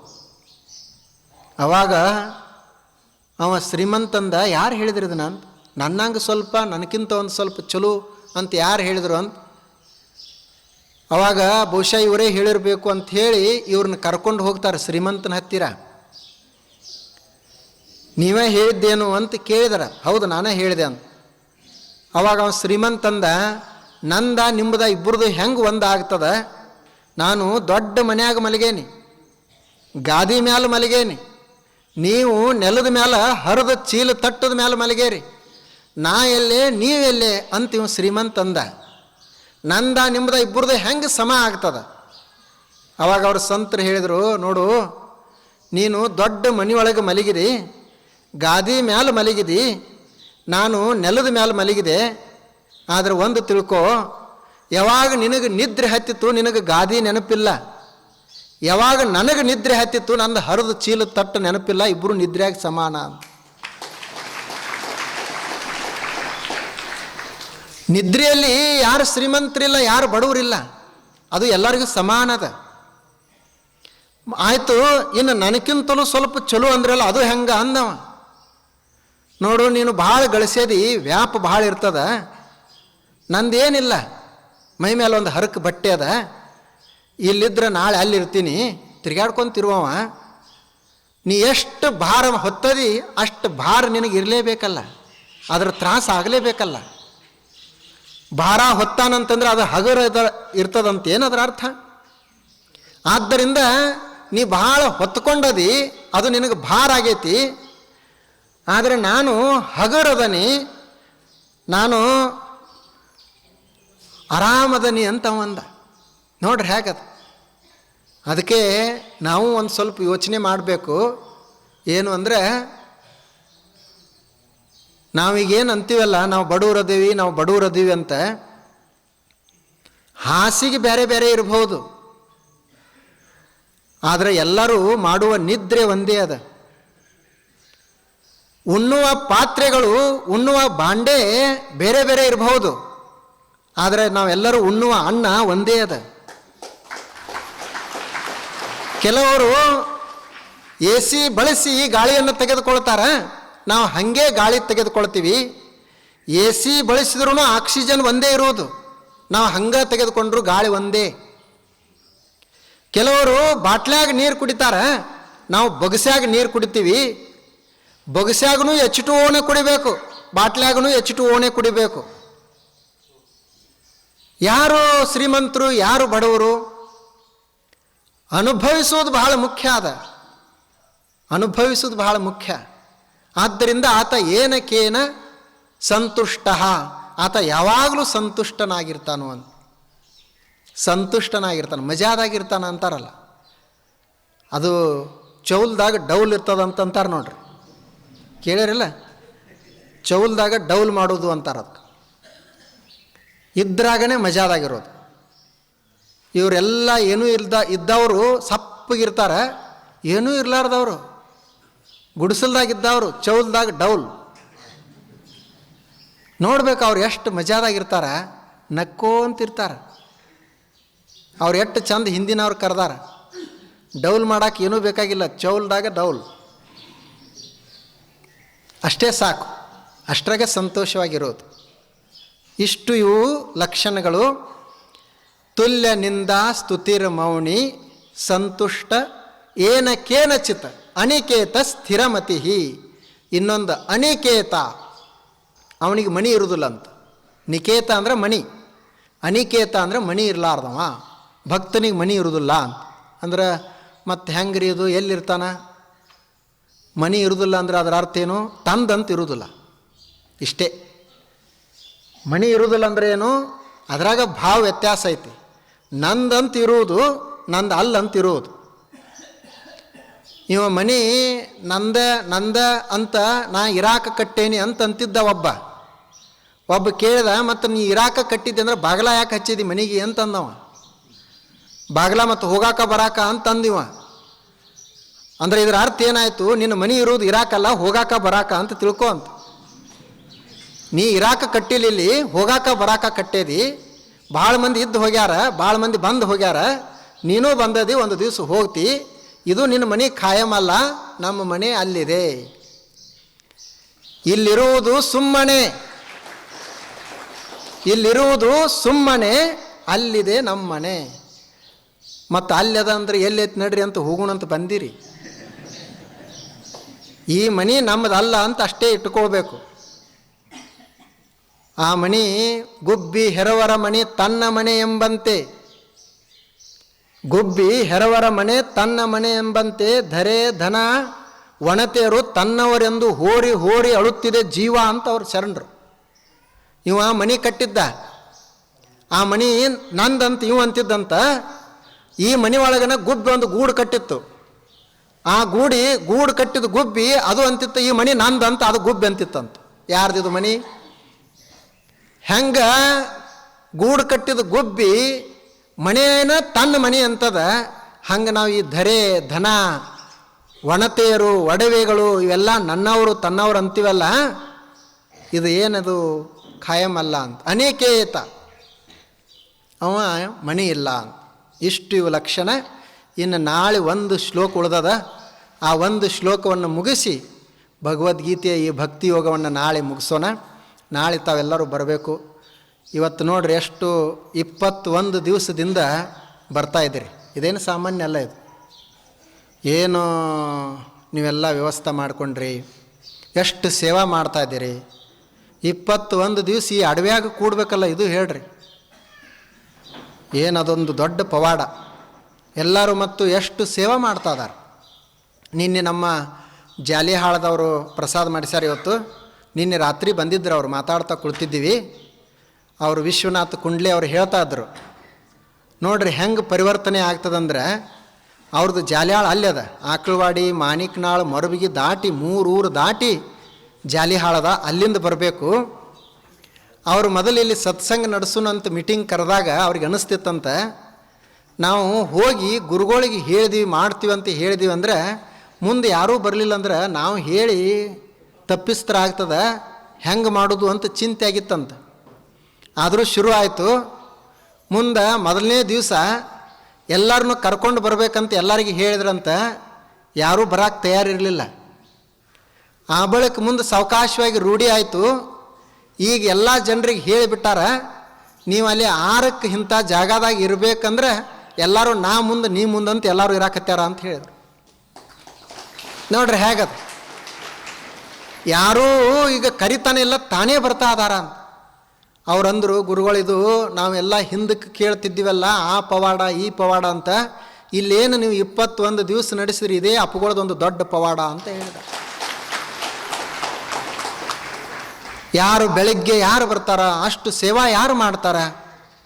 ನಮ್ಮ ಅವಜಿ ಸಾವುಕಾರ ಹೇಳ್ತಾ ಇದ್ದರು, ನಾನು ಇಲ್ಲಿ ಇಷ್ಟು ದಿವಸ 20 ದಿವಸದಿಂದ ನೋಡ್ತಾ ಇದ್ದೀನಿ, ಇಷ್ಟು ಜನ ಪ್ರಸಾದ ಮಾಡ್ತಾರ, ಆದರೆ ಎಲ್ಲಿ ವಾಸನೆ ಬರೋದಿಲ್ಲಲ್ಲ, ಏನು ನಿಮ್ಮ ಶಕ್ತಿ ಅಂತ ನನಗಂದ್ರೆ ಅವರು. ನಾ ಅಂದೆ, ಅದು ನನ್ನ ಶಕ್ತಿ ಅಲ್ಲ, ನಸಿಕಿನ್ಯಾಗ 4 ಗಂಟೆಗೆ ಬಂದು ಯಾರಿಗೂ ಕಾಣ್ಲಾರ್ದಂಗೆ ಸ್ವಚ್ಛ ಮಾಡ್ತಾರಲ್ಲ, ಅವ್ರದ್ದು ಶಕ್ತಿ ಅದು. ಮತ್ತು ಎಲ್ಲ ಕಾರ್ಯಕ್ರಮ ಮುಗಿಸಿ ಸ್ವಚ್ಛ ಮಾಡಿ ಹೋಗ್ತಾರೆ. ಅವ್ರು ಯಾರಿಗೂ ಹೇಳೋದಿಲ್ಲ, ಅವರು ಯಾರಂತನೇ ಗೊತ್ತಿಲ್ಲ. ಅವರು ನಮ್ಮನ್ನ ಕರೀಲಿ ನಮ್ಮನ್ನು ಹೊಗಳ್ಳಿ ಅಂತೂ ಅವ್ರದ್ದು ಬೈಕೇನೇ ಇಲ್ಲ, ಯಾರಂತನೇ ಗೊತ್ತಿಲ್ಲ. ಮಾಡುವವ್ರು ಹಾಗೆ ಇರ್ತಾರೆ. ಮ್ಯಾಲೆ ನಾವು ಕಾಣೋರು ಅಷ್ಟೇ ಇರ್ತೀವಿ, ಮಾಡೋರು ಮುಖ್ಯ ಇರ್ತಾರೆ. ಈಗ ಮ್ಯಾಲೆ ಗಿಡ ಅದಂದ್ರೆ ಗಿಡದ ಪತ್ರಿಯನ್ನು ದೇವ್ರಿಗೆ ಏರಿಸ್ತಾರೆ, ಗಿಡಕ್ಕೆ ಪೂಜೆ ಮಾಡ್ತಾರೆ, ಗಿಡಕ್ಕೆ ಹಾರ ಹಾಕ್ತಾರೆ, ಅಲಂಕಾರ ಮಾಡ್ತಾರೆ. ಆದ್ರೆ ಕೆಳಗೆ ಬೇರುಗಳದಾವ, ಅವಕ್ಕೆ ಯಾರೂ ಪೂಜೆ ಮಾಡೋದಿಲ್ಲ. ಅವು ಯಾರ ಕಣ್ಣಿಗೂ ಕಾಣೋದಿಲ್ಲ. ಅವು ಬೇರುಗಳು ಅಂತಾವ, ಅವ್ರು ಮ್ಯಾಲೆ ಮಾಡ್ತಾರೆ, ಮಾಡಲಿ ಅವರು, ನಾವು ಅದೇ ಕೆಳಗೆ. ಒಂದು ವೇಳೆ ನಮ್ಮ ಕಡೆ ಯಾರೂ ನೋಡೋದಿಲ್ಲ ಅಂತ ನಾವ ಬಿಟ್ಟಿವಿ ಅಂದ್ರೆ ಗಿಡದ ಪತ್ರಿದ ಗತಿ ಏನು? ನಾವು ಸುಮ್ಮ ಕತ್ಲ್ಯಾಗ ನೆಲದಾಗ ಕೆಲಸ ಮಾಡ್ತಾ ಇದ್ದೇವೆ ಅಂತ ನಡೆದದ ಕೆಲಸ. ಆದ್ದರಿಂದ ನಾವು ನಮ್ಮಷ್ಟಕ್ಕೆ ನಾವು ಮಾಡೋನು, ಅದು ಮ್ಯಾಲೆ ಪೂಜೆ ಮಾಡ್ಕೊಳ್ಳಿ ಅಂತ. ಅದಕ್ಕೆ ನಾ ಹೇಳಿದೆ, ನಂದಲ್ಲ ಅದು. ಹಾಗೆ ಶ್ರದ್ಧೆಯಿಂದ ನಮ್ಮ ಕುಂಡಗೋಳಿ ಸಾವುಕಾರ ಚಕ್ಕುರಿಗೆ ಅವರು ಅದಾರ, ಅವ್ರು ಹೇಳಿದರು, ದಿನಾಲೂ ಕೆಲವರು ಹಳ್ಳಿಯವರು ತಾಯಂದಿರು ಆ ಹಳ್ಳಿಯಿಂದ ನಡ್ಕೊಂತ ಬರ್ತಾರೆ. ಇಲ್ಲಿ ಇನ್ನೂ 6 ಆಗಿರೋದಿಲ್ಲ ಅಂತ ಇಲ್ಲೇ ಇರ್ತಾರೆ. ಅಲ್ಲಿ ಎಷ್ಟೊತ್ತಿಗೆ ಬಿಡ್ತಾರೋ, ಏನು ಸುದ್ದಿಯೋ, ಇದು ಏನ್ರಿ ಇದು ಅಂತ ಹೇಳ್ತಾ ಇದ್ರು ಅವರು. ಇದು ಏನು ತೋರಿಸ್ತದಂದ್ರೆ ನಮ್ಮಲ್ಲಿ ಎಂಥ ಹಾರ್ದಿಕ ಭಾವನೆ ಅದು. ಅದನ್ನೆಲ್ಲ ಮಾಡಿಸೋರು ಯಾರು ಅಂತಂದ್ರೆ ಅಪ್ಪುಗಳು ಶಕ್ತಿ ಮಾಡಿಸ್ತಾ ಇರ್ತದೆ, ನಾವು ಯಾರೂ ಮಾಡಿಸ್ತಾ ಇಲ್ಲ. ಅದು ನಾವು ಮಾಡಿಸಿದ್ದೀವಿ, ನಾ ಮಾಡೇನಿ ಅಂತಂದೀವಿ ಅಂದ್ರೆ ಅದು ಹೆಂಗೆ ಆಗ್ತದಂದ್ರೆ, ಅದು ಎತ್ತಿನ ಗಾಡಿ ಇರ್ತಾವಲ್ಲ, ದೊಡ್ಡ ಇದ್ದು ಆವಾಗ ಹಿಂದೆ ಎತ್ತಿನ ಗಾಡಿಗಳು, ಅವಕ್ಕೆ ಎತ್ತ ಹೂಡಿ ಇವ ಮ್ಯಾಲೆ ಕುಳಿತುಕೊಂಡು ಒಕ್ಕಲಿಗ ಎತ್ತಿನ ಗಾಡಿ ಹೊಡ್ಕೊಂಡು ಹೊಂಟಿರ್ತಾನೆ. ಅವ ಒಕ್ಕಲಿಗಂದೊಂದು ನಾಯಿ ಇರ್ತದೆ, ಅದು ನಾಯಿ ಗಾಡಿ ಮಧ್ಯದಾಗ ಹೊಂಟಿರ್ತದೆ. ಆ ನಾಯಿ ಏನು ತಿಳ್ಕೊಂಡಿರ್ತದಂದ್ರೆ ಗಾಡಿ ನಾನಾ ಜಗ್ಗಾಕತ್ತೀನಿ ಅಂತ ತಿಳ್ಕೊತದ. ಅವು ದೊಡ್ಡ ಎತ್ತುಗಳು ಜಗ್ಗಾಕತ್ತೇವೆ ಹತ್ರನ ಬಿಡ್ತದ. ಆದ್ರೆ ಗಾಡಿಯಲ್ಲೇ ನಾಯಲ್ಲೇ ಅದಕ್ಕೆ ಏನೂ ಸಂಬಂಧ ಇಲ್ಲ. ಇದಕ್ಕೆ ಸಣ್ಣದೊಂದು ಕಟ್ಟಿಗೆ ಜಗ್ಗೋದು ಆಗೋದಿಲ್ಲ. ಇದು ಏನು ತಿಳ್ಕೊಳ್ತದಂದ್ರೆ ಇಷ್ಟು ದೊಡ್ಡ ಬಂಡಿ ಗಾಡಿಯನ್ನು ಜಗ್ಗಾಕತ್ತಿದವ ನಾನು ಅಂತ ನಾಯಿ ತಿಳ್ಕೊಳ್ತಾವ. ಅದು ಎಂದರೆ ಹಂಗೆ ಆಗಕ್ಕೆ ಸಾಧ್ಯ ಅದ? ಎಲ್ಲ ದೇವರು ಭಗವಂತ ನಡೆಸಿರ್ತಾನ. ನಾವು ಬರೀ ಸುಮ್ಮನೆ ನಿಮಿತ್ತ ಮಾತ್ರ ಅಷ್ಟೆ, ನಿಮಿತ್ತ ಮಾತ್ರ. ನಮ್ಮಲ್ಲಿ ಏನದ? ನಮ್ಮಲ್ಲಿ ಶಕ್ತಿ ನಮ್ಮ ತಾಯಿ ತಂದೆಗಳು ಯಾರೋ ನಮಗೆ ಶಕ್ತಿ ಕೊಟ್ಟರು, ಯಾರೋ ಗುರುಗಳು 4 ವಿಚಾರಗಳನ್ನು ಕೊಟ್ಟರು, ಯಾವುದೋ ಒಂದು ನಿಸರ್ಗ ನಮಗೊಂದಿಷ್ಟು ಅವಕಾಶ ಕೊಟ್ಟಿತು, ಆಯುಷ್ಯ ಕೊಟ್ಟಿತು. ನಮ್ಮದೇನದ ಮನುಷ್ಯಂದು? ನಾ ಹೇಳ್ತೀನಿ ಅಂತ ಇವನಿಗೆ ಅಂತಿತ್ತಂದ್ರೆ ಒಂದು ಕ್ಷಣದಾಗ ಪ್ಯಾರಾಲಿಸಿಸ್ ಆಯ್ತಂದ್ರೆ ನಾಲಿಗೆ ಮುಗೀತು. ಇನ್ನೇನು ಹೇಳ್ಕೋತ. ನಾ ಭಾರಿ ಹಾಡ್ತಾನಂತ ನಾವು ನಾಲಿಗಿನ ಕೆಲಸ ಮಾಡಲಿಲ್ಲ ಅಂದ್ರೆ ಹಾಡ್ತಾನ. ಆದ್ದರಿಂದ ನಾವೇನೂ ಮಾಡೋರಲ್ಲ. ಆ ದೇವರು ಅಪ್ಪುಗಳು ಅದನ್ನು ನಡೆಸೋರು, ಅದನ್ನು ಎಲ್ಲ ನಡೆಸ್ತಾ ಇದ್ದಾರೆ. ಎಷ್ಟು ನೀವೆಲ್ಲ ಪ್ರಸಾದ ಮಾಡಿಸಿದ್ರಿ, ಎಲ್ಲಿ ಎಷ್ಟೆಷ್ಟು ಊರುಗಳು ದೂರ, ಅಲ್ಲಿ ಬಂಡ್ರಕೋಟೆ, ಸಾದೇಪುರ, ಎಲ್ಲಿ ಸಂಕ, ಎಲ್ಲಿ ಈ ಕಡೆ ಚಡ್ಚನ, ಬತ್ಕುಣಿಕೆ ಅವ್ರು ಬಂದಿರ್ತಾರೆ. ಅವ್ರಿಗೆ ಎಲ್ಲರಿಗೆ ಇದು ನಮ್ಮದು ಅಲ್ಲ ಅಂತ ಅನಿಸಿಲ್ಲ, ಎಲ್ಲರಿಗೆ ನಮಗಂತ ಅನಿಸ್ಯದು. ನೋಡ್ರಿ ಹೇಗಿರಬೇಕು. ಇದಕ್ಕೆ ಶಕ್ತಿ ಅಂತ ಕರೆಯೋದು. ಎಲ್ಲರೂ ನನ್ನ ಸುಮ್ಮನೆ ಬಂದು ಕೂಡು ಹಂಗೆ ಮಾಡ್ತದಲ್ಲ, ಅದು ಒಂದು ದೇವರ ಶಕ್ತಿ, ಕೃಪಾ. ಅದು ನಡೀತಾದ. ನಾಳೆ ಒಂದು ದಿವಸ ತಾವೆಲ್ಲರೂ ಹೆಚ್ಚಿನ ಸಂಖ್ಯೆಯಲ್ಲಿ ಬರ್ರಿ. ಒಂದು 10-12 ಸ್ವಾಮಿಗಳು ಜನ ನಾವೆಲ್ಲರೂ ಅದೇವಿ. ಶ್ರಾವಣದಲ್ಲಿ ಎಲ್ಲರದು ಒಂದು ಸ್ವಲ್ಪ ಮಾತುಗಳನ್ನು ಕೇಳಬೇಕು. ಮತ್ತು ಕೆಲವು ಅತಿಥಿಗಳನ್ನು ಇರ್ತಾರೆ. ನಾಳೆ ಅಲ್ಲಿ ಹೊರಗಡೆ ಮಾಡೋಣ ಅಂತ ಹೇಳ್ಯಾರ ಎಲ್ಲರೂ. ಅಲ್ಲಿ ಮೊನ್ನೆ ನೀವೇನೆಲ್ಲರೂ ಸ್ವಚ್ಛ ಮಾಡಿದ್ದೀರಿ. ಅಲ್ಲಿ ಬೆಳಗ್ಗೆ 6:15 ಸರಿಯಾದ ಸಮಯಕ್ಕೆ ಶುರು ಮಾಡೋದು. ಅದಕ್ಕಿಂತ ಒಂದು 5 ನಿಮಿಷ 10 ನಿಮಿಷ ಮೊದಲೇ ಪ್ರಾರ್ಥನೆ ನಡೀತದೆ. ಆದ್ದರಿಂದ ನೀವೆಲ್ಲರೂ ನಾಳೆ ಬೆಳಗ್ಗೆ ಒಂದು ದಿವಸ ಬಂದ್ರಿ ಅಂದರೆ ಇವತ್ತಿಗೆ ನಿಮ್ಮ ವ್ರತ ಮುಗೀತು. 21 ದಿವಸದ ವ್ರತ ಅಂತೂ ಮುಗಿದೈತಿ. ಈಗ ಇನ್ನು ನಾಳೆ ಎಕ್ಸ್ಟ್ರಾ ಶುರು ಮಾಡೋದು. ಅದು 11 ದಿವಸ ಮಾಡಿರಿ, 21 ದಿವಸ ಮಾಡಿರಿ ಅಂತ ಹೇಳ್ತಾರಲ್ಲ. 42 ದಿವಸ ಮಾಡಿರಿ ವ್ರತ ಅಂಥೇಳಿ ಈಗ ನೀವು 21 ದಿವಸ ಪಾಸ್ ಆಗ್ಯಾರ. ಈಗ ಮುಗೀತು. ಈಗ ಇನ್ನು ನಾಳೆ ಶುರು ಆಗಬೇಕದು. ನಾಳೆ ಪರೀಕ್ಷೆ ಅದು. ನಾಳೆ ಅದಕ್ಕೆ ಮತ್ತು ನೀವು 20 ದಿವಸ ಮಾಡಿ ಪರೀಕ್ಷೆಗೆ ಬರಲಿಲ್ಲ ಅಂದ್ರೆ ನಪಾಸ್ ಆಗ್ತೀರಿ. ಅದಕ್ಕೆ ಅವರು ಬಸವಾನಂದರು ಪರೀಕ್ಷೆ ಅದ ಅಂತ ಹೇಳ್ತಾರೆ. ಅವ್ರದ್ದು ಭಾಳ ದೊಡ್ಡದು. ಇಲ್ಲಿಂದ 100 ಕಿಲೋಮೀಟ್ರ್ ಅದ. ಅಲ್ಲಿಂದ ಬರ್ತಾರೆ ಅವ್ರು. ಹೇಳ್ತಾರೆ ಯಾವಾಗೋ. ಅವ್ರದ್ದು ರಾತ್ರಿ ಪ್ರವಚನ ಇರ್ತದೆ, ಮಲ್ಕೋತಾರೆ ಯಾವಾಗೋ. ಮತ್ತು ಬರುವಾಗ ಜನರನ್ನು ಕರ್ಕೊಂಡು ಬರ್ತಾರೆ. ಯಾವಾಗ ಮಳೆ ಆಗ್ತದೆ, ಒಮ್ಮೊಮ್ಮೆ ಗಾಡಿಗೆ ಡೀಸೆಲ್ ಇರೋಂಗಿಲ್ಲ. ರಾತ್ರಿ ಅಲ್ಲಿಂದ ಬರಬೇಕು ಅವರು. ಏನದು ಅದ್ಭುತ ಸಾಹಸ. ಎದಕ್ಕೆ ಬರ್ತೀರಿ? ಯಾವಾಗಾರ ವಾರದಾಗ ಒಮ್ಮೆ ಬರ್ರಿ ಅಂತ ನಾ ಹೇಳಿದ್ರೆ ಅವರಿಗೆ, ನಾ ಬರೋದಿಲ್ಲ ರೀ, ಕರ್ಕೊಂಡು ಬರ್ತದೆ ಅಪ್ಪುಗಳ ಶಕ್ತಿ ಅಂತ ಅವ್ರು ಹೇಳ್ತಾರೆ. ನಾ ಏನು ಹಂಗೆ ಸಾಮಾನ್ಯ ಅಲ್ಲ, ನಾ ಯಾರು ಕರೆದ್ರೂ ಹೋಗೋದಿಲ್ಲ ಅಂತ ಅವ್ರು ಅಂತಾರೆ. ನನಗೆ ಯಾಕೋ ನಿಮ್ಮ ಜೊತೆಗೆ ನಿಮ್ಮ ಇಲ್ಲಿರುವಂಥವ್ರ ಜೋಡಿಗೆ ಬರಬೇಕಂತ ಅನಿಸ್ತದೆ, ಅದಕ್ಕೆ ಬರ್ತೀನಿ. ಇಲ್ಲಾಂದ್ರೆ ನಾನು ಉಳಿದ ಕಡೆ ಹೋಗೋದನ್ನೇ ಇಲ್ಲ ಅವ್ರಂತಾರೆ. ಅವ್ರು ಬರ್ತಾರೆ. ಮತ್ತು ಎಲ್ಲ ಅತಿಥಿಗಳು ಬರ್ತಿರ್ತಾರೆ. ಇವತ್ತು ನಮ್ಮ ಕಮಿಷನರ್ ಸಾಹೇಬರು ಬಂದಾರ. ಅವ್ರ ಅಪ್ಪುಗಳ ಮೇಲೆ ಭಾಳ ಭಕ್ತಿ. ಅವರು ಗದ್ಯಾಳವರು. ಮೊದಲೆಲ್ಲ ಓದುವಾಗೆಲ್ಲ ಅಪ್ಪುಗಳದ ಪ್ರವಚನಗಳನ್ನು ಕೇಳ್ತಾನೆ ಓದಿದ್ದಾರೆ. ಅವರು ಜಾತಿಯಿಂದ, ನಾವು ಹೇಳಬಾರ್ದು ಜಾತಿನೇ, ಆದರೆ ಅವ್ರು ಮುಸಲ್ಮಾನ್. ಜಾತಿಯಿಂದ ಮುಸಲ್ಮಾನ್ ಆದರೂ ಭಕ್ತಿ ಅವ್ರದ್ದು. ಈ अमृतानंद स्वामीजींचं प्रवचन गेल्या 21 दिवसांपासून सुरू आहे. श्री सिद्धेश्वर महास्वामीजींचे आपण सगळे परमभक्त आहोत. त्यांच्या विचारावरती काम करणारे आपण सर्व त्यांचे साधक आहोत. त्यांचे विचार पुढे घेऊन जाण्याचं काम या आपल्या बालगाव आश्रमाच्या माध्यमातून होते. बालगाव आश्रम हा आपल्या परिसरामध्ये आपल्या सर्वांच्यामध्ये वैचारिक क्रांती घडवण्याचं काम करत आहे. आध्यात्मिक क्षेत्रामध्ये जास्तीत जास्त लोकांनी आलं पाहिजे. आपण सगळे देव धर्म देशासाठी काम करणारी मंडळी आहोत आणि त्या वृत्तीला पाठबळ देण्याचं, लोकांच्यामध्ये प्रचंड जागृती करण्याचं आणि लोकांना अध्यात्माकडं वळवण्याचं काम श्री अमृतानंद स्वामीजींच्या माध्यमामधून खूप मोठ्या प्रमाणामध्ये या परिसरामध्ये होतं आहे. याचा आपल्या सर्वांना सार्थ अभिमान आहे. या मठाच्या माध्यमातून जी सामाजिक कामं होतील त्या कामाच्या संदर्भात आपण सगळेजण सिद्धेश्वर स्वामीजींच्या पश्चात आपण या मठाच्या पाठीमागं सर्वांनी ठाम उभं राहण्याची आवश्यकता आहे. एक लोकप्रतिनिधी म्हणून मी बालगाव आश्रमचा भक्त आहे. मी कायम या मठाच्या सोबत ठामपणे उभा राहीन. आपली सगळ्यांची जबाबदारी आहे की आपण स्वामीजींच्या या आश्रमाच्या पाठीशी ठामपणे सगळेजण उभं राहूया. खूप मोठं परिवर्तनाचं काम, त्यांचा तर वैयक्तिक काही स्वार्थ नाही, त्यांना कुठली आशा नाही, अभिलाषा नाही, वैयक्तिक कुठलंही त्यांचा हेतू नाही. समाजामध्ये चांगले विचार, चांगले आचार वाढले पाहिजेत. आपल्या चांगल्या परंपरा, आपली संस्कृती जपली पाहिजे, जतन केली पाहिजे.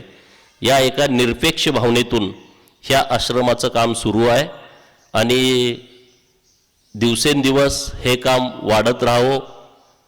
चांगली पिढी घडवण्यासाठी नवीन युवा पिढीमध्ये देशभक्ती, राष्ट्रभक्ती, राष्ट्रवाद निर्माण करण्याच्या हेतूनं जे काम बालगाव आश्रम मठाच्या माध्यमातून सुरू आहे ते काम अखंड असंच चालू राहावं आणि ते काम करण्याच्यासाठी आपल्या सगळ्यांचं पाठबळ हे आश्रमाच्या पाठीमागं, स्वामीजींच्या पाठीमागं आपण सगळे शक्तीनिशी उभं राहू, एवढंच या निमित्तानं बोलू. अमृतानंद स्वामीजींचं हे जे प्रवचन चालू आहे या प्रवचनाला खूप मोठ्या प्रमाणामध्ये लोकांच्याकडून प्रतिसाद मिळतो आहे आणि हे असंच दिवसेंदिवस स्वामीजींची ख्याती, स्वामीजींचं विचार लोकांच्यापर्यंत पोहोचत राहू यात सदिच्छा देतो. माझा मान सन्मान केला त्याबद्दल मी स्वामीजींचं आणि तुम्हा सर्वांचं मनापासून आभार व्यक्त करतो आणि थांबतो.